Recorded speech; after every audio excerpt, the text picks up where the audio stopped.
বিএনপির ভারপ্রাপ্ত চেয়ারম্যান তারেক রহমানের স্ত্রী ডাক্তার জোবাইদা রহমানের নাম ভোটার তালিকায় অন্তর্ভুক্ত করতে তথ্য সংগ্রহ করেছে নির্বাচন কমিশন।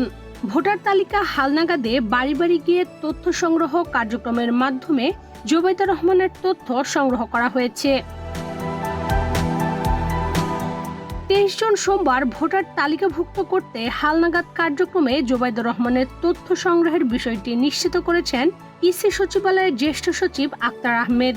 তথ্য সংগ্রহ ও নিবন্ধন কার্যক্রম হলেও চূড়ান্ত ভোটার তালিকায় নাম অন্তর্ভুক্ত হবে পুরো হালনাগাদ কার্যক্রম শেষ হওয়ার পর বলে জানান এই কর্মকর্তা।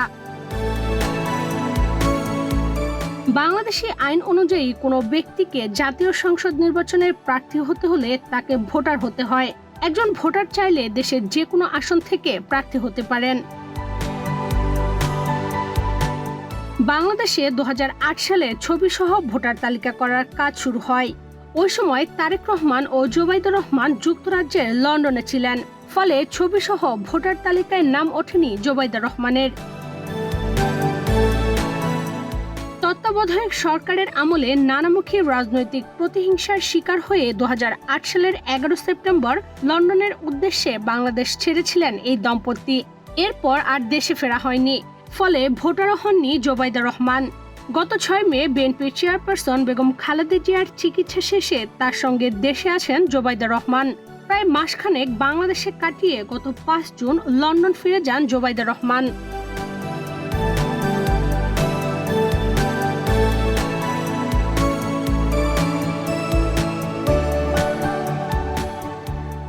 ঢাকায় ভোটার হিসেবে নিবন্ধনের জন্য গত ঈদুল আজহার আগে তার ব্যক্তিগত তথ্য সংগ্রহ ও নিবন্ধন কার্যক্রম সম্পন্ন করেন ইসির কর্মকর্তারা।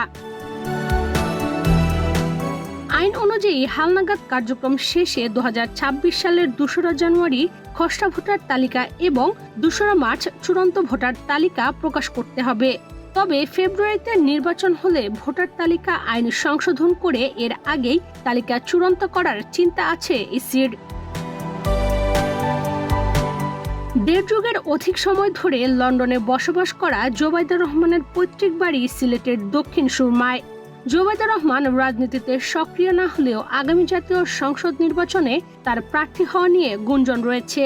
জোবাইদা রহমান সম্প্রতি দেশে আসার পর তাকে ঘিরে সিলেটে বিএনপির রাজনীতিতে নানামুখী আলোচনা চলছে। অনেকেই দাবি করছেন সিলেট 1 আসন থেকে মনোনয়ন নেবেন জোবাইদা রহমান। ইশরাত চৈতি, বাংলাদেশ প্রতিদিন।